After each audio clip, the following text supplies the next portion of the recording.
here I am, and there's my kitty cat, Rocky. Don't know if you can see him very well or not. My goodness. There we go. He's on top of my hand there, sleeping. Purring away. There he is.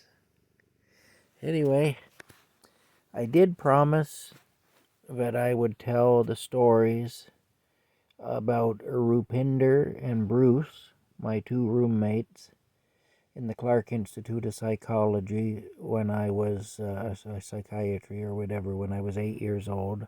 I was used as a guinea pig for drugs there, and it was a pretty rough experience, but I had these two guys that shared a room with me.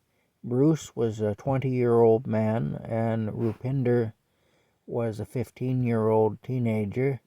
Rupinder was a Pakistani immigrant, and he had been through an awful ordeal, and he'd had a nervous breakdown. That's what had happened with Rupinder. He had had a nervous breakdown. And Bruce had been through an ordeal of his own. The more I think about it, the more I think that I won't tell Bruce's entire story. I mean, neither of these stories are really mine to tell, and I don't feel altogether comfortable telling Bruce's entire story. But I will tell you that Bruce had some good reason to have had things go haywire in his life, and he had been used badly by people he cared for. He'd been discriminated against, and without real justification. And he was good to me. He was exceptionally good to me.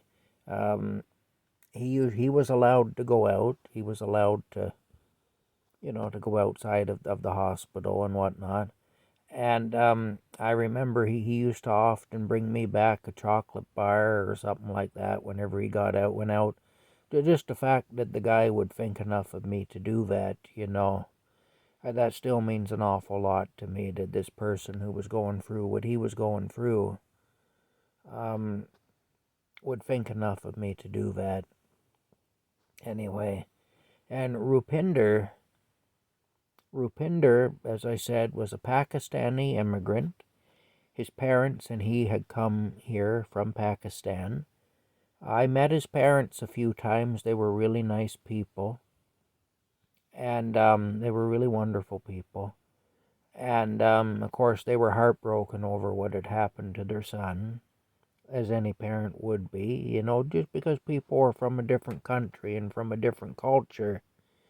I mean, any of you who have kids, when I tell this story, if you think about if that had happened to your son or your daughter, how you'd feel, well, that's how they felt.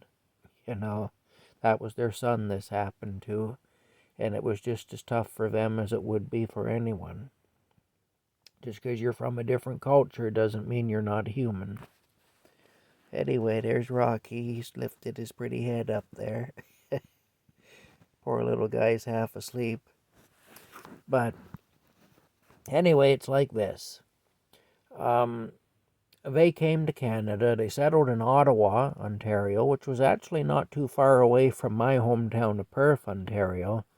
Ottawa is closer to Perth than Toronto is, that's for sure, which is where we were at the time.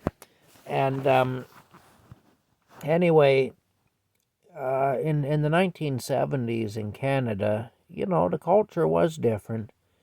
And I know Canada has a reputation for tolerance and all the rest of it, but that's not really, you know how it goes. Things get exaggerated. Canadians aren't as nice as we're made out to be. We have our problems too. We have racism in this country and other things too. And in the 1970s, racism was more common than it is now. And we all have a little of that in us anyway, whether we want to acknowledge it or not. It's an ugly side of human nature, and we don't like to acknowledge those things in ourselves. I know that, but we all have a little bit of that in us. And not just white people like myself. I'm talking people just in general. We all have that in us. Everybody does. But some severely, to the point where they'll actually, they'll hurt or kill another person over it. And that's what Rupinder ran up against. Rupinder was in high school in Ottawa. He was the only Pakistani student in the school, and he was targeted really badly. And what had happened to him was somebody brought a gun to school one day and they tried to murder him. They actually tried to shoot him to death. And you hear these stories from the war about a guy having something in his pocket and that slows the bullet down or deflects the bullet enough that it saves his life and he doesn't die when he gets shot. Well, that's what happened to Rupinder. He had something in his pocket when he was shot, and that slowed the bullet down enough that otherwise it would have went right through his heart and killed him. And so Rupinder had a nervous breakdown anyway after that. He was injured. I think he was injured, but he wasn't killed. And anyway, he had a nervous breakdown. And he ended up in Toronto, in the same place I was at. And he used to be, they had him doped right up to the eyeballs, and he'd wander around in a daze, and he would say, he'd stand in front of you and he'd say, "Go ahead, shoot me, my coat will protect me." And of course, he wouldn't take his coat off. He had a jean jacket that he wore all the time, a denim jacket, and he would not take that coat off. Now, he'd never take that jacket off, And because something in the pocket of the coat he was wearing at the time when he got shot had saved his life. And so he had it on his mind that his coat had saved him. And I guess he had attributed some magical powers to his coat or whatever. And yeah, he just wouldn't remove that jacket anyway. And that was Rupinder. And I really hope he's doing well now. I'm sorry that happened to him. He was a nice fella. He didn't deserve that. And it's really a disgraceful thing that happened. And I mean, I wish these things didn't happen. But, we're living in a world where we don't always, well, I mean, it's just that what should happen often doesn't. I guess that's the best way to put it. And what happened to Rupinder should never have happened. And like I say, I really hope he's alive and well. I hope he's doing well. I hope he's had a good life in all these years, these 46 years since I knew him. And I just wanted to say all that anyway. And the same for Bruce. I hope that Bruce has had a very good life. I hope that things have been better for him than they were at that time in the years since. And I hope he's alive and doing well. And like I say, these were two people that did make some impression on me. And I've been thinking about it. I don't feel entirely comfortable telling Bruce's story. And really, his story isn't mine to tell, and neither is Rupinder's. I'm a little more comfortable telling Rupinder's story, though, so whether I should or I shouldn't, I've told Rupinder's story. I'm not going to tell you very much about Bruce other than what I have told you. But yeah, I really hope they're both doing well. And that's all I have to say about that anyway. But yeah.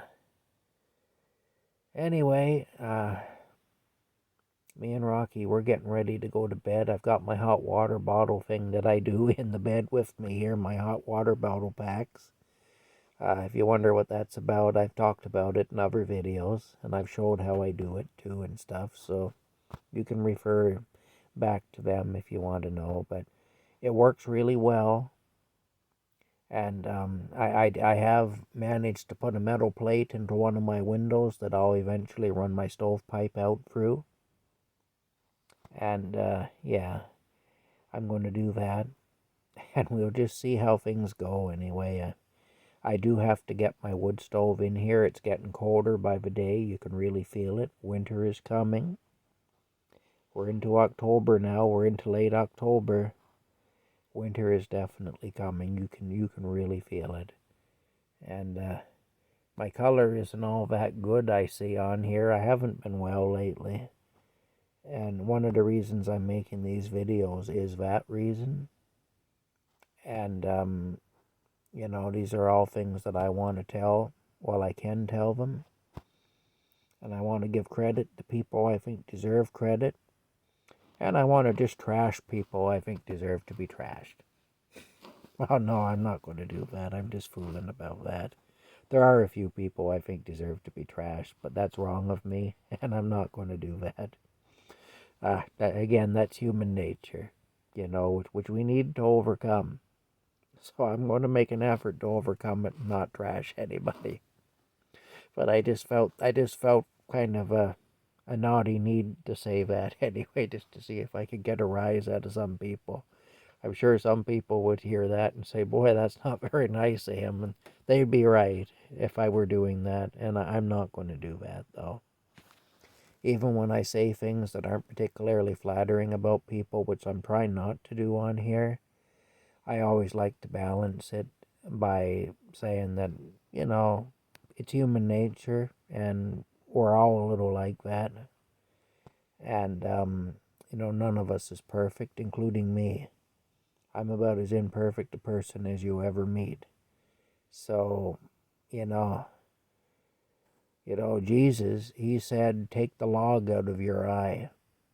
Before you criticize your neighbor for having a splinter in his eye, take the log out of your eye, which is actually quite a humorous thing when you think about it, somebody having a log in their eye. But, you know, the message really was clean up your own act before you talk about anyone else. And that was our Lord and Savior who said that, so gotta figure he knows a thing or two. That's all I want to say for now. I'll talk to y'all later, and I hope y'all have a wonderful night. As you can see, Rocky here, who's really the star of the channel. I'm not sure what you can see of him there, really, because I'm just turning the camera in his direction, and I can't see too clear as to what you can see. But he's asleep there. He's asleep on my hand. And he's quite the little cuddle bug anyway. And I'm really lucky to have him in my life. There's days when he's the only thing keeping me sane. I can honestly say that. Anyway, good night, and I'll talk to y'all later.